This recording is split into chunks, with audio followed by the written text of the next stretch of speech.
Welcome to our tutorial on how to create beautiful twisted yarn. Today, we'll walk you through 3 simple processes to transform your fibers into stunning yarn. First, let's start with the making of a cone from a hank. Begin by carefully untangling your hank of yarn. Once it's free, we'll wind it into a neat cone shape. This step is essential, as it prepares the yarn for the next stage of our journey. Next up is cone ply. Take that cone of yarn and begin to ply it together. This process combines multiple strands, creating a thicker and more durable yarn. Make sure to maintain even tension while you ply for the best results. Now we move on to the ply yarn twist. Here, we'll twist the plied yarn to give it that beautiful, textured finish. The twist adds strength and character, making your yarn truly one of a kind.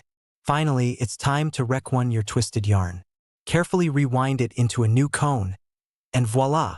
You've created your very own twisted yarn, perfect for all your crafting needs. Thanks for watching.